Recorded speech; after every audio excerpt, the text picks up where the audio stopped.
Hello, and welcome to English for Everyone, where we practice real-life American English. Today we're going to learn about modifying adjectives. So let's get started. First, let's talk about adjectives. Late. Late is an adjective. Now we want to modify this. We can say a little late, because it's not very late. You can say a little late. Example, he's a little late to the meeting. I could modify it more and say he's just a little late to the meeting. He's not very late. He's just a little late. Or I can say a bit. He's a bit late. The first example is the most common. He's a little late or he's just a little late. This is the most common example. But you can also say a bit. He's a bit late. People say this also. Or I can say tad. He's a tad late. Or I can put them together and say he's a tad bit late. People say this also. It means he's not very late. He's just a little late. Let's watch a clip. So you can say, I'm a tad bit angry, and I guess that can mean I feel slightly angry that I found content like this, but it would be super awkward to say tad. Oh, I'm a tad sad today. Oh, I'm a tad bit hungry. That's very awkward and very cringe. Wait a minute. It would be super awkward to say tad? It's cringe? First, let's talk about these words. Awkward means not comfortable, not good. Cringe or cringy means not good. It feels weird. It's cringy. Or it's cringe. But the word tad is not. The word tad is fine. It's not awkward. It's not cringy. It's just a word. A tad bit. It means a little bit. Basically, it's a word you need to know if you want to understand native speakers. You need to know what it means, because native speakers do use this word. You can say a tad, he's a tad late, or he's a tad bit late. You're going to hear this word, so you need to know what it means. Let's hear some examples.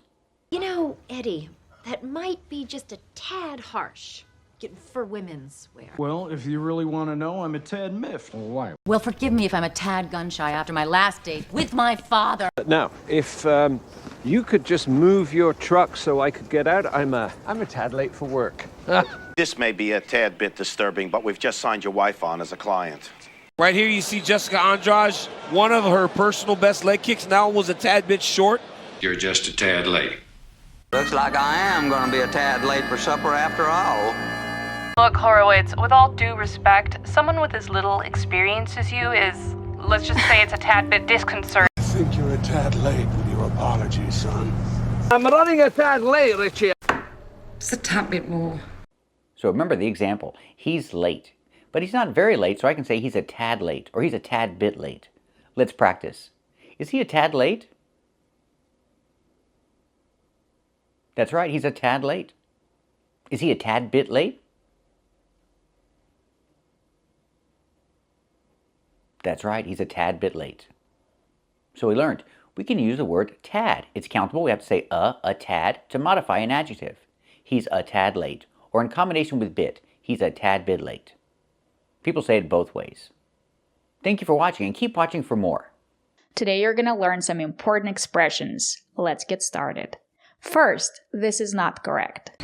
Here are some informal ways to say someone's not very smart. He's off his rocker. When you say he's off his rocker, it doesn't mean that he's not smart. It means he's crazy. It has nothing to do with how smart he is. He's crazy. He's off his rocker. And what about this lady? She's very smart. She has a PhD, but she's off her rocker. She has 20 cats in her tiny apartment. She's crazy. She's off her rocker, but she's smart. Let's hear some examples. Elon is absolutely off his rocker, whether it's tweets or whatever he's recently doing. I mean, maybe the pressure's getting to him, but his behavior just seems odd. My mother, he stated, was a stabber and a wacko. She was totally off her rocker. Far back, he said, as I can remember. Or on the flip side, you may immediately determine that they're off their rocker and probably just escaped the nearest loony bin. He's completely off his rocker. What's she mean by that? She's off her rocker. Oh, well, he was off his rocker, wasn't he? From his letter, my mom thought the ox was off his rocker. Let's practice. What do you think? Do you think she's off her rocker? That's right, she's off her rocker. Good job. This is also not correct. Here are some informal ways to say someone's not very smart. He's got a few screws loose. When you say he's got a few screws loose, it means he's crazy. It has nothing to do with how smart he is. He's crazy. He's very smart, but he's crazy. He's got a few screws loose. Let's hear some examples. You got a major screw loose. Your boss had some screws loose. You got a couple of screws loose, pal. They were going to make him an admiral up in D.C. before they found out he's got more and more screws loose than a Studebaker. Well, you definitely have a screw loose. I'm just a guy out there with a screw loose. Does he have a few screws loose? You bet. Have you had any employees that have been laid off in the past year or two with any screws loose, criminal history, anything like that? So remember, you can say he's got a few screws loose or he's got a screw loose. Both are correct. Let's practice. Does he have a few screws loose? That's right. He has a few screws loose. Good job. So remember these two expressions. She's off her rocker. It means she's crazy. And the other expression is, he's got a few screws loose. It means he's crazy. Today you're going to learn a very important word that might save your life. Let's get started. First, let's watch a video clip. So let's watch the first clip. Excuse me, is this water, sorry? I mean, is it good to drink? Yes, it is potable. Potable. Good word. The speaker is teaching the word potable. Potable is not a common word. It is rarely used. And I actually had to look it up myself after I watched this reel. I have no idea why she didn't know the meaning of the word and why she had to look it up. It is common, and you will see it on signs. Potable water is drinkable water. It is safe to drink. And you might see a sign that says non-potable water. And if you don't know the meaning of the word, you might be in trouble. Because if you drink the water, you might get sick, or you might even die. And you don't want that to happen. Non-potable water is not safe. It's not drinkable. You shouldn't drink it because you might get sick. It's not safe. And now let's see how native speakers use this word. And every year, 3.5 million people die because of non-potable water-related diseases. Now, while in India, my parents always remind me to only drink boiled or bottled water. Because unlike here in America, where I can just turn on a tap and easily get clean, potable water. So there we just look at two potential potable water sources for Legionella. This would be non-potable water in this tank. This would be the boiler water. It will use 90% less potable water. Instead of finding food, focus on finding potable water. Dehydration will set in faster compared to hunger, and this will greatly affect your chances of survival out in the wild. But on the other side of it, perhaps material science can help me to create a water bottle that very, very quickly filters what would otherwise be non-potable water to make it potable. Right. Those are the kinds of technologies or tools that I'm also interested in. Today you're going to learn a very important word. Let's get started. First, let's watch a video clip.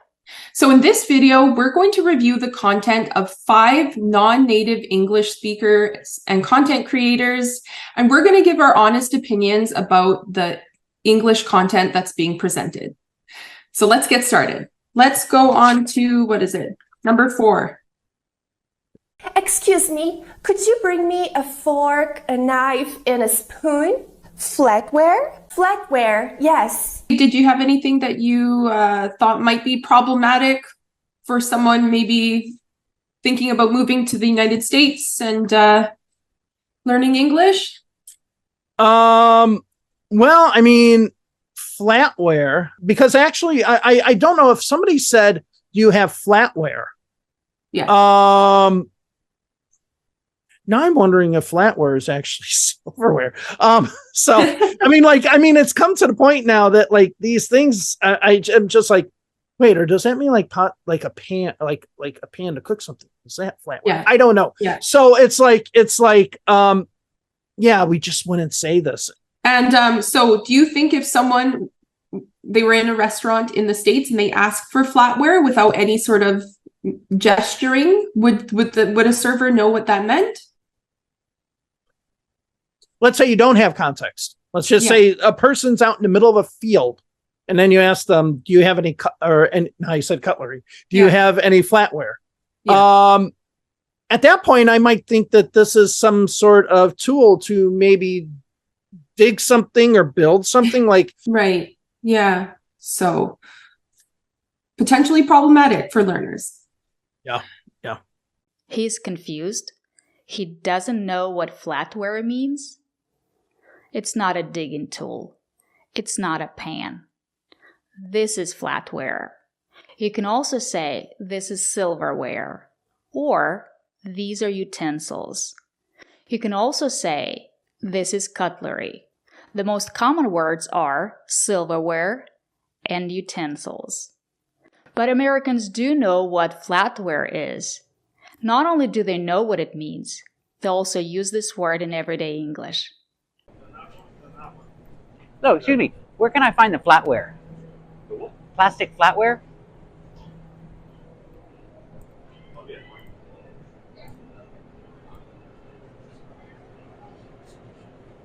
How many would you like? Are you looking for a fork? Yeah, that'll work. Yeah, that's great. Thank you so much. I got some flatware. Excuse me, where can I find the flatware? Flatware for cooking.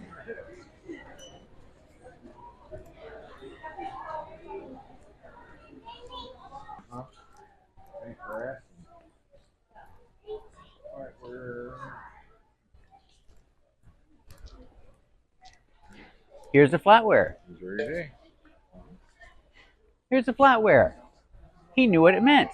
The sign says cutlery. So you can say cutlery or flatware or silverware. You can also say utensils.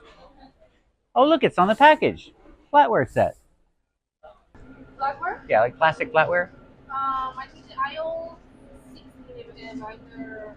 All 16? Yeah. Thank you. And here it is, the flatware. It's a family pack, and it says it right there. Assorted heavy-duty flatware. That's what it's called, flatware, or you can say utensils. These are utensils. It's the same thing. As you can see, Americans know what flatware is. There is nothing wrong with expanding your vocabulary. If you want to master English, there is nothing wrong with knowing this word, because Americans do know what flatware is. Let's watch the next video clip.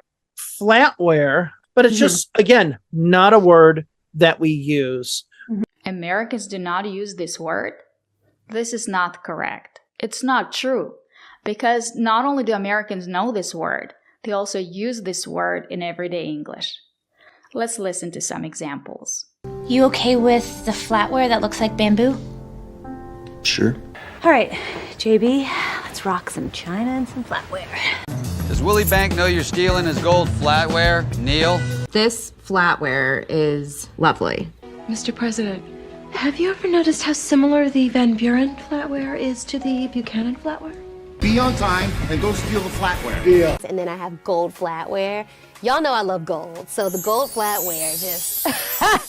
Woo! Try using plastic flatware and glass cups and plates. These tea sets are porcelain, and even the utensils are a special flatware set that was made in East Asia. This is like picnic ware and just like plastic flatware and stuff. And I sorted everything into like by category. So all the knives are here, all of the forks are here, and then all the spoons are right here. And I put them inside of Ziploc bags so nothing gets dusty when they're away in storage. And they're just clean next time you use them. As you can see, not only do native speakers know this word, but they also use it in everyday English. Today you're going to learn how to avoid some common mistakes. Let's get started. First, this is not correct. So these changes have been announced at the end of August 2024. It's not correct to say, these changes have been announced at the end of August 2024. With a specific time in the past, we cannot use the present perfect tense. With a specific time in the past, we have to use the past simple tense. It's not correct to say, these changes have been announced at the end of August 2024. How do we say it correctly? We have to say, these changes were announced at the end of August 2024. We have to use the past simple tense. It's not correct to use the present perfect tense with a specific time in the past. Let's practice. What did he do yesterday? Did he work yesterday? That's right, he worked yesterday. She saw her last week. Let's practice. When did she see her? That's right, she saw her last week. We cannot say she has seen her last week. We have to say she saw her last week. So remember, with a specific time in the past, we have to use the past simple tense. It's not correct to use the present perfect tense. But Lisa is not a native speaker, and we're going to talk a little bit about this issue. It's going to come up later in the video, and I'm going to discuss what's problematic about someone who's not a native speaker making some of the comments that they make. So Lisa is a non-native speaker. She clearly has an accent, and I don't want to sound arrogant, but I truly think that everything Lisa says on camera is probably written by Kevin. And it's clear in all of the videos, you can see her eyes darting across the screen, that she's constantly reading from a teleprompter or a script, and she's very careful with how she says things.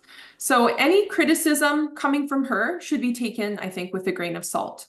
And so I consider myself to be pretty well-read, and unlike Lisa, I'm a native speaker. I've lived my entire life in Canada, and I think I have a good understanding of what words are common and uncommon in everyday speech based on my educational experience and my lived experience. And Lisa, who is not a native speaker, someone who is not born and raised in North America, very smugly claimed that the word potable is common. Some people might say that it's kind of problematic for a non-native speaker to be telling a native speaker what words are common and uncommon.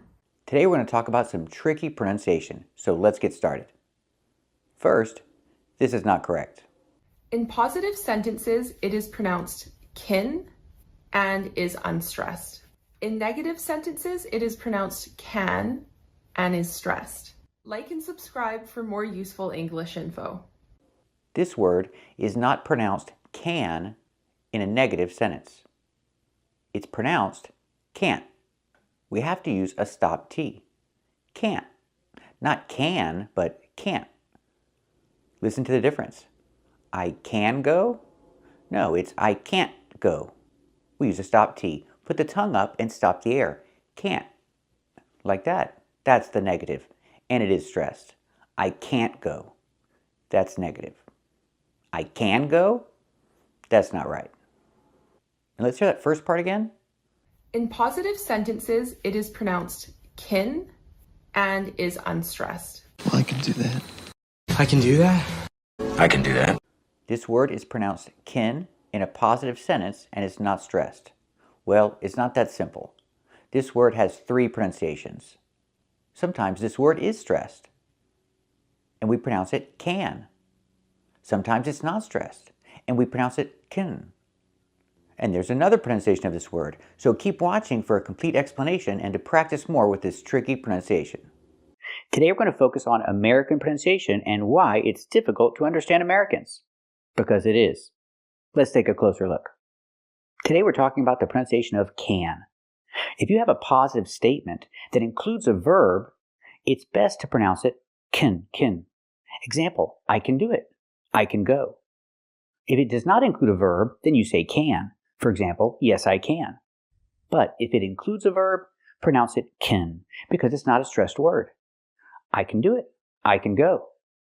But sometimes Americans don't say can. They reduce it more and they say I can or I can. Let's hear an example. You can go to jail for that. She said, you can go to jail for that. She didn't say you can, which is fine. You can go to jail for that. But she said, you can go to jail for that. Pronunciation. You can go to jail for that. We hear two pronounces go to, because the T is between vowels. Go to jail, not go to jail or not go to jail, but go to. You can go to jail for that. We hear for pronounced as fur, because it's not a stressed word. For that. Not for that, but fur. Use the sound like burger. For that. Again, you can go to jail for that. You can go to jail for that. Let's hear it again. You can go to jail for that. Let's hear another example. I can do anything I want to, baby. I ain't lost. She said, I can do whatever I want to, baby. I ain't lost. Again, I can do whatever I want. I can do whatever I want to. I can do whatever I want to, baby. I ain't lost. So we hear that. I can, even reduced more. I can do whatever I want. We hear the T in whatever pronounced as a fast D because it's between vowels. Whatever I want to. Here we say to because there's no verb. It's at the end of the sentence, so it's stressed. I can do whatever I want to, baby. I ain't lost. Ain't is informal English. It's better to say I'm not lost, but she said I ain't lost. It's the same idea. Let's hear it again. I can do anything I want to, baby. I ain't lost. Let's hear one more example. I thought I said you can go to the movies. He said, I thought I said you can go to the movies. I thought I said. We hear the T in thought at the end pronounced as a fast D because it's between vowels phonetically. I thought I. Not I thought I, but I thought I. I thought I said you can. He reduces it and he makes a voiced sound. Not you can, but you can. You can go to the movies. I thought I said you can go to the movies. Again, we hear go to, not go to, but go to. The T is pronounced like a fast D. Go to the movies. Go to the movies. I thought I said you can go to the movies. You can go. Let's hear that again. I thought I said you can go to the movies. So, you don't have to pronounce it like this. You can go or you can go. You can say you can go. I can do it. It's better to pronounce it like that. It's easier and it's more clear. But Americans will pronounce it both ways. So you need to know this to understand Americans. Hello, welcome to English for Everyone. Today we're going to practice the pronunciation of can and can't. So the pronunciation for can, when you make a question or for an affirmative positive idea, is pronounced can. Example, can you do it? Can you do it? Yes, I can do it. In these examples, the action is the more important word, not the helper. The action do has the stress.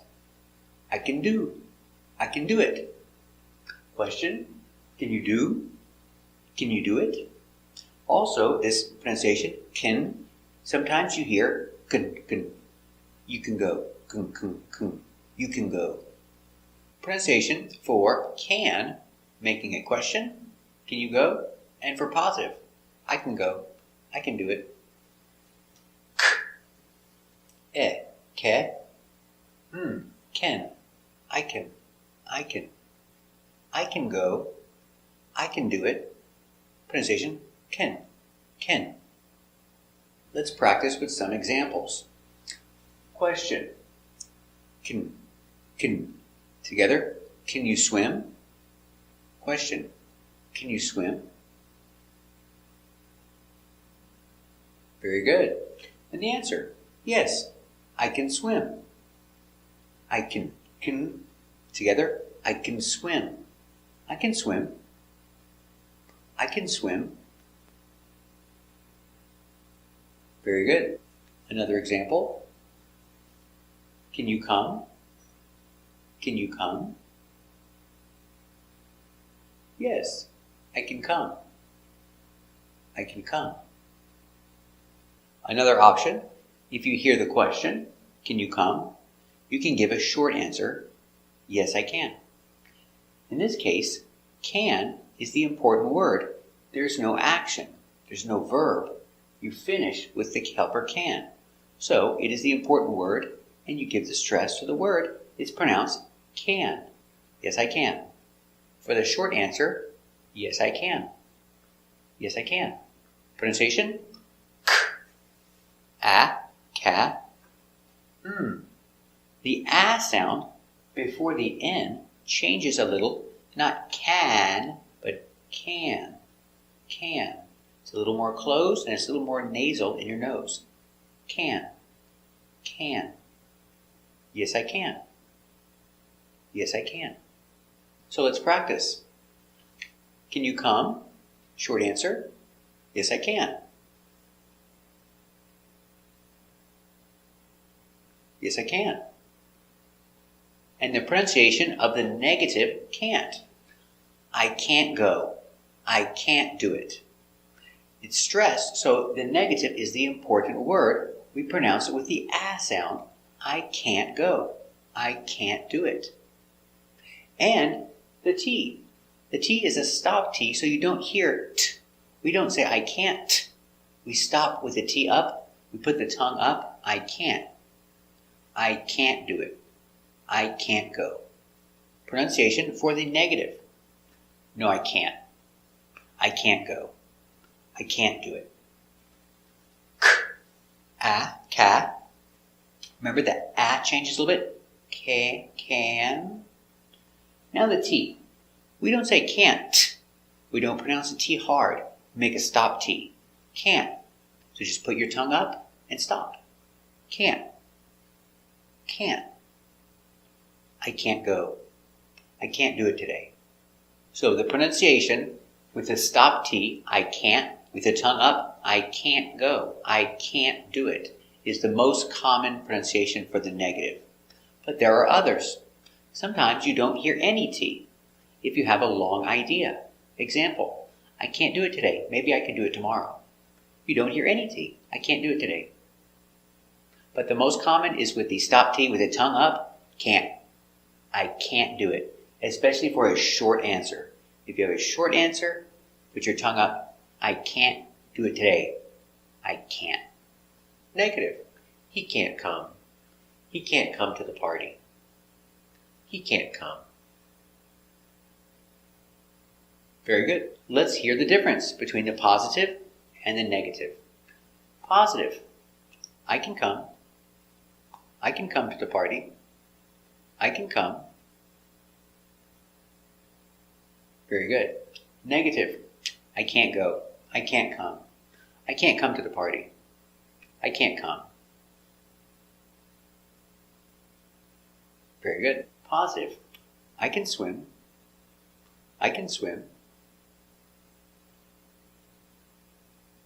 Very good. Negative, I can't swim. I can't swim. Very good. Let's look at some expressions with can't. I can't wait to go on vacation. I'm very excited about it. I can't wait. I can't wait to, and then any action. I can't wait to go on vacation. Practice. Very good. Let's practice. Are you going on vacation next week? Yes, I'm going on vacation next week. Are you excited about it? Yes, I'm very excited about it. I can't wait to go on vacation. Are you going on vacation? Are you excited about it? Very good. Another example with can't. I can't imagine. After can't imagine, always use a gerund with ing. I can't imagine. I can't imagine. I can't imagine living in Alaska. I can't imagine living in the cold. Let's practice. Do you want to move to Alaska? No, I don't. It's too cold. I can't imagine living there. Do you want to move to Alaska? Very good. Another expression with can't. I can't stand. I don't like driving in traffic. It makes me angry. I can't stand driving in traffic. Remember, what you can't stand, always use a gerund with ing. I can't stand driving in traffic. I can't stand driving in traffic.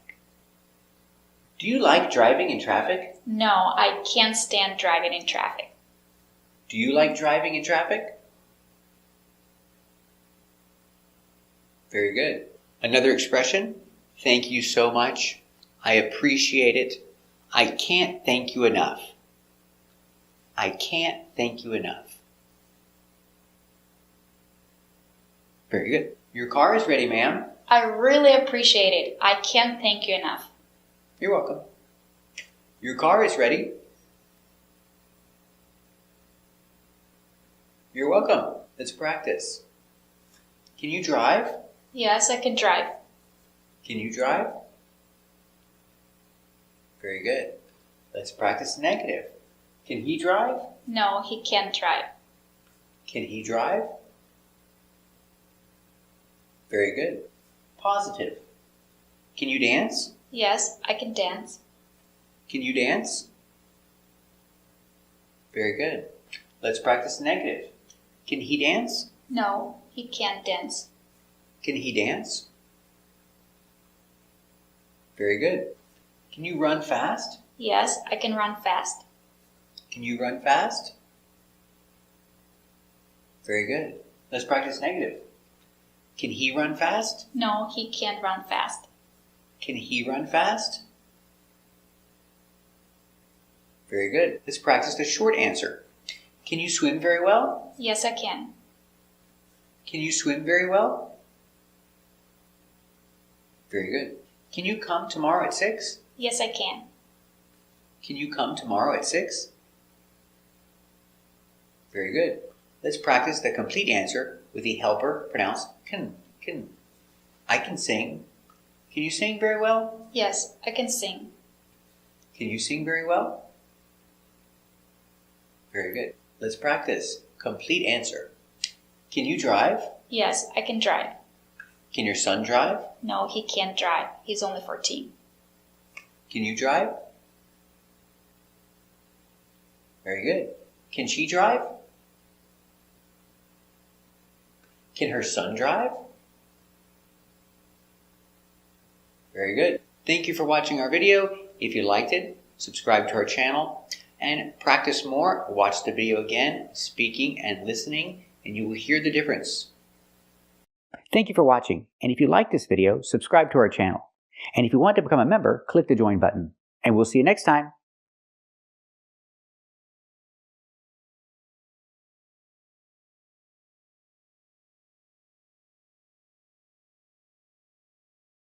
Hello, welcome to English for Everyone, where we practice real-life American English. Today we're going to learn this term, deep fake.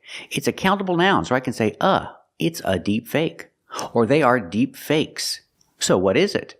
A deep fake is a video that someone changes, they alter the video to make it look like someone did something when they didn't do it.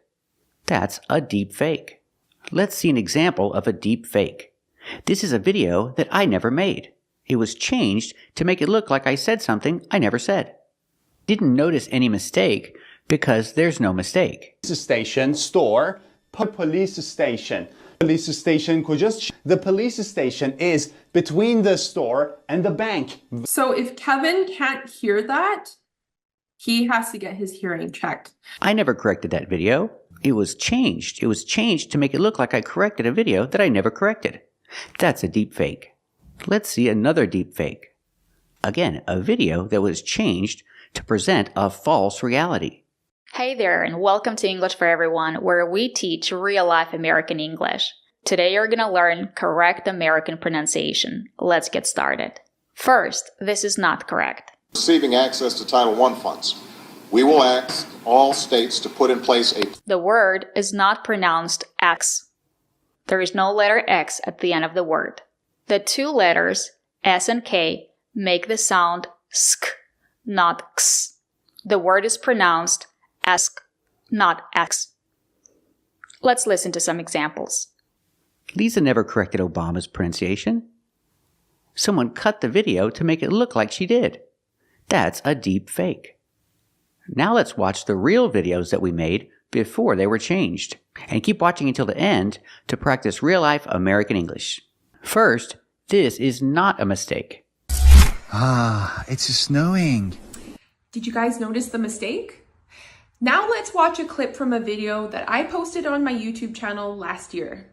Another important form of connected speech happens when we have two s sounds, one at the end of the first word and then another s sound at the beginning of the next word. I didn't notice any mistake because there's no mistake. You can say it's snowing. You don't have to link the words. It's more common to link the words and say it's snowing. But if you're talking slow, you can separate the words and say it's snowing. It's not a mistake. It's fine. Let's hear some native speakers saying it's snowing, and they separate the words and they don't link the sounds because it's not a mistake. It's snowing here today. As you can see, it's snowing pretty good here this morning at the care site. First of all, I hear that it's snowing again in Denver. Barton Springs is the same temperature whether it's 105 out or whether it's snowing out, and I've been there when it was snowing. So, it's snowing here. Today you're gonna learn correct American pronunciation. Let's get started. First, this is not correct. A 9 out of 10 with an asterisk, but with an asterisk. So I'm going to have to put an asterisk next to this category. But again, I have an asterisk there. I give her a 9 with an asterisk. The word is not pronounced asterisk. There is no letter X at the end of the word. The two letters, S and K, make the sound sk, not x. The word is pronounced asterisk, not asterisk. Let's listen to some examples. Asterisk, asterisk. This is called an asterisk, asterisk. This one? Asterisk, not asterix, asterisk.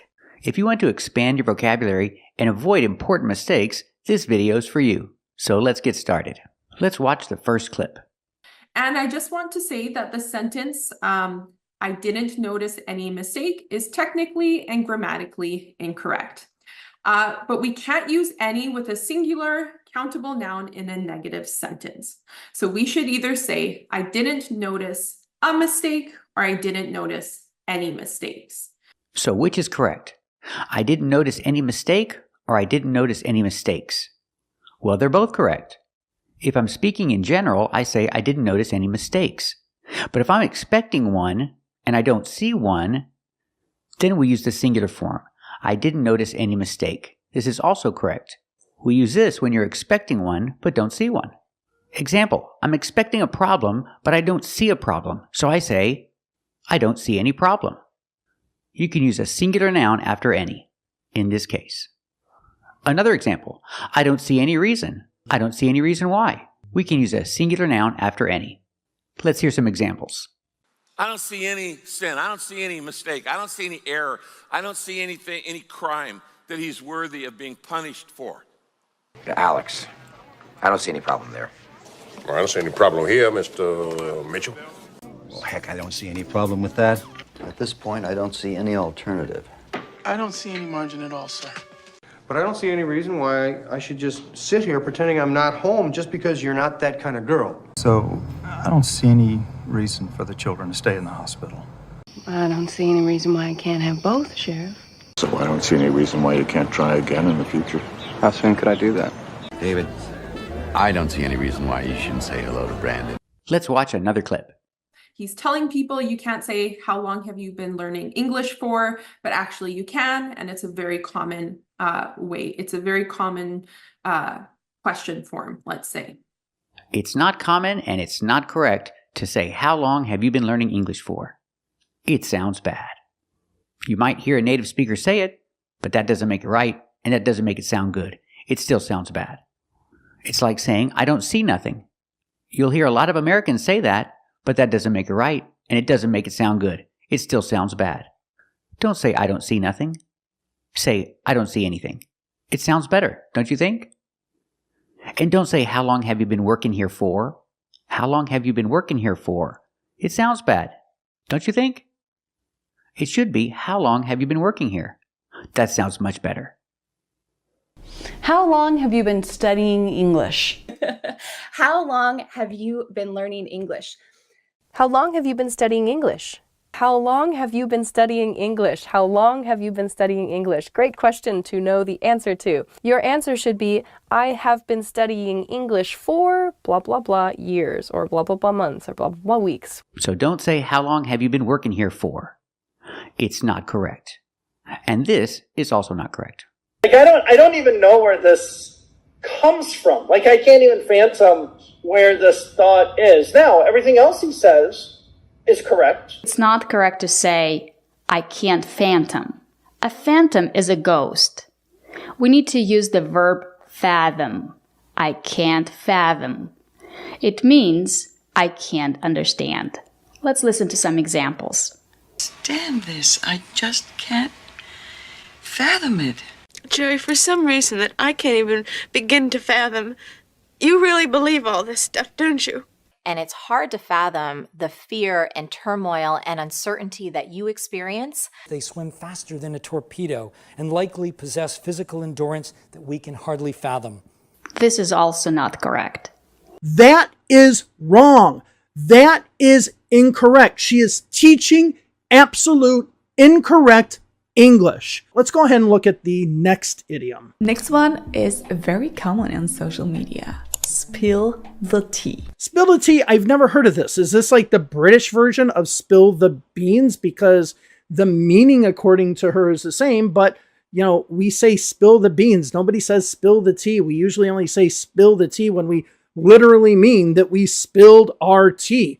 Okay, so if you went up to somebody and said, hey, spill the tea, people would think that you actually made a mistake probably and thought that you meant to say spill the beans. So, spill the tea is a common expression on social media.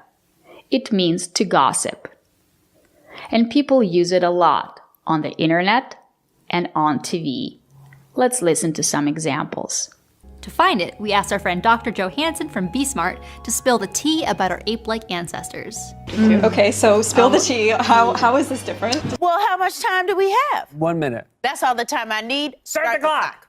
First of all, if you thought they were going to come on TV and not really spill the tea, then you would be wrong as but because they said everything. For our new segment, Spill the Tea, Ricardo, what's happening on the education beat? This season, I started playing a new game called Spill the Tea.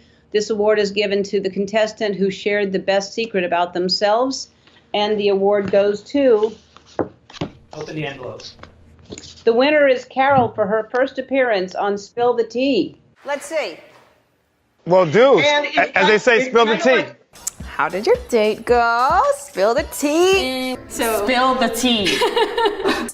Oh my God, she spilled the tea. While Omarion remained tight-lipped, Jones decided to spill all the tea on Nick Cannon's radio show in November 2019. Von D had no other way to reveal the drama than through Facebook, and boy did she spill that tea. As you can see, native speakers use this expression on social media, on TV, on the internet. This is also not correct. It can identify you to a region or a place. It's not correct to say region. We have to say region. We have to use the J sound, not the J sound. Sometimes the letter G is pronounced with a J sound, but not in this case. We have to say region with a J sound, like in juice and jump. Let's listen to some examples. Another especially safe region is the Midwest, or Rust Belt. And so most of the lawyers in that region will come from particular law schools. By 1855, a railroad spanning the region significantly shortened the trip. In the 1600s, European colonizers destabilized this region. This bountiful region was the homeland of multiple Native American tribes. You see, the reason that this region is so good for Pinot is that the cold air off the Pacific flows in at night. There had been some inclement weather in the region. The problem seems linked to what authorities are calling a catastrophic power surge that has tripled traffic in the area. This is also not correct. This can be very difficult for people learning how to do connected speech, is to make it sound natural and not make it sound like it is slurring. So when it is sounding like it is slurring, like how you speak when you're drunk, right? It's not correct to say it's slurring. If you're talking about speech, we have to say it is slurred. Speech is slurred. If you're talking about a person, we have to say he's slurring his speech. He's slurring his words. For example, he's drunk. He's slurring his speech. He's slurring his words. And his speech is slurred, not slurring. This is also not correct. The problems that she had before was a very strong R sound.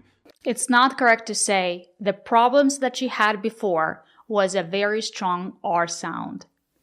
If you're saying was, you're talking about one problem. We have to say the problem that you had before was a very strong R sound. This is also not correct.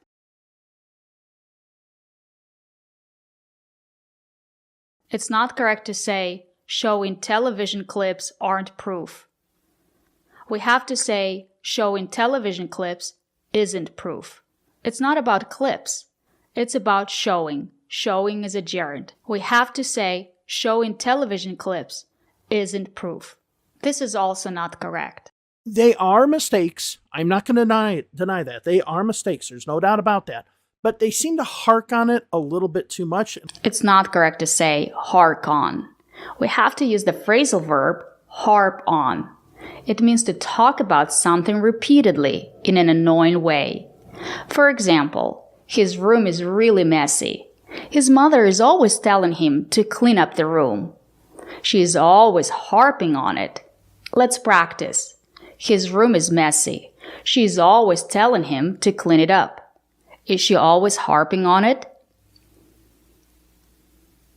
That's right. She's always harping on it. Good job. Let's listen to some examples. They're always harping on how they're giving me a better life than they ever had. Why do you harp on that? So, try not to harp on the negative. Thank you for watching, and if you like this video, subscribe to our channel. And if you want to become a member, click the join button. And we'll see you next time.